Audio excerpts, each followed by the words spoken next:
Before a single physical brick is laid, a multi-million-dollar industrial facility exists entirely as an abstract concept. Yet corporate executives are routinely required to commit vast amounts of capital to these projects based on an absolute minimum of physical evidence. They must underwrite an idea before they can see the reality. This high-stakes wager occurs during the conception phase. This is the earliest, most volatile stage of a capital project, where the parameters of the investment are established and the risk is at its absolute peak.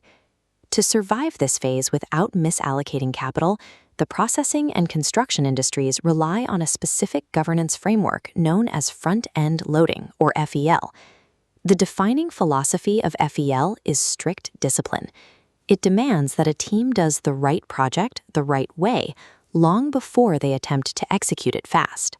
Failing to rigorously structure this early phase bakes unmanageable risk directly into a project's DNA, fatally flawing the investment from its very inception. The necessity of front-end loading is driven by a mathematical reality known as the paradox of conception.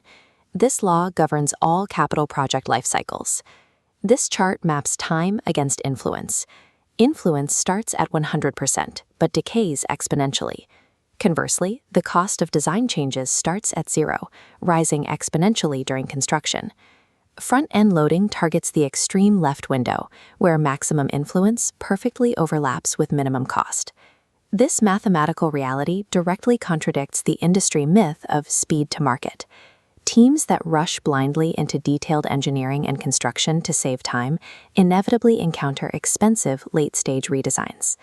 Spending intense time, scrutiny, and capital at the extreme front end of a timeline secures the project's trajectory. It operates as the ultimate cost control mechanism.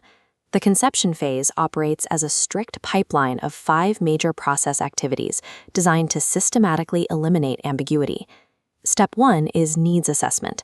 The team must identify the root business problem or specific market opportunity that justifies the project's existence. Step 2 involves defining the brief. Here, the abstract business need is translated into highly specific physical, spatial, and technical requirements. Step 3 requires feasibility studies. The brief is subjected to rigorous stress testing against financial, technical, and legal constraints to ensure the proposed solution is actually viable. Step 4 is site selection. With a verified brief in hand, the team hunts down a specific geographic footprint that survives those feasibility constraints. Step 5 is funding and financing. Only after the project's parameters are locked and validated does the team secure the final commitment of major capital. The sequence of these operations is non-negotiable. Major capital commitment occurs strictly after the first 4 steps have mathematically proven the concept is sound. Rushing any of these 5 steps creates a cascade of unmanaged risk that will detonate when the project reaches the physical construction phase. To enforce this discipline, organizations deploy a governance mechanism between the conception phase and actual execution. This is known as the stage gate review. The first critical barrier in this process is Gate 1, business justification. This requires the executive board to thoroughly investigate the strategic outline case. Gate 1 operates as a ruthless investment filter. Its primary function is to block flawed projects from moving forward and consuming resources. To pass this gate, the project team must provide highly specific inputs. They must prove through verified evidence that the proposed scope is clear, properly researched, costed, and physically achievable. The gatekeepers review this evidence and issue one of 4 strict decisions: go, kill, hold, or recycle. A kill decision represents a massive financial victory. Terminating a poorly defined project prevents the catastrophic malation of corporate capital. Earning a go decision at Gate 1 marks the transition from a hypothetical idea to an authorized venture, now armed with executive authority and hard capital. This brings us to the most dangerous question at Gate 1. When dealing with abstract concepts and preliminary outlines, how do executives objectively prove a project is actually defined? The construction industry relies on an empirical tool developed specifically to answer this question, the Project Definition Rating Index, or PDRI. The PDRI removes qualitative feelings of readiness from the boardroom. It forces a project's maturity into a brutal, quantitative mathematical score. The PDRI uses a weighted checklist of 64 distinct elements. As the team locks in more data, the total score sweeps downward. A lower score proves significantly lower risk. Projects that enter the next phase with a score below 200 vastly outperform their peers in both budget adherence and schedule predictability.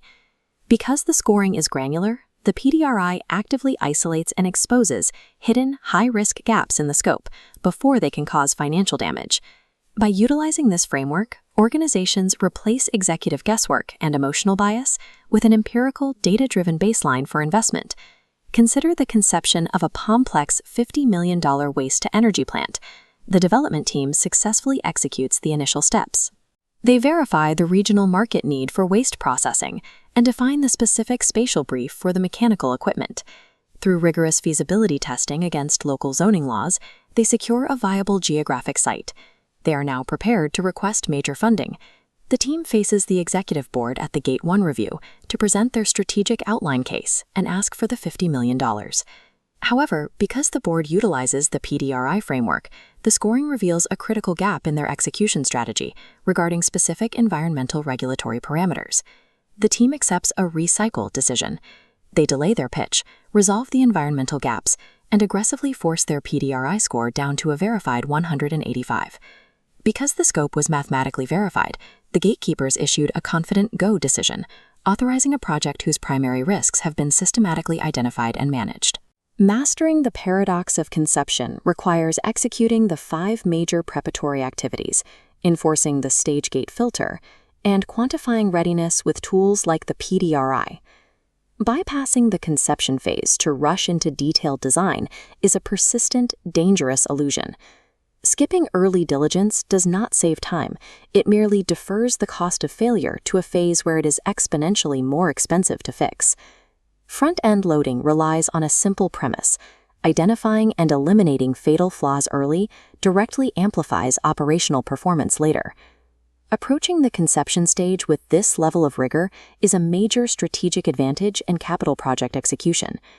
In the architecture of certainty, the most profitable action an organization can take is answering the hardest questions before a shovel ever hits the ground.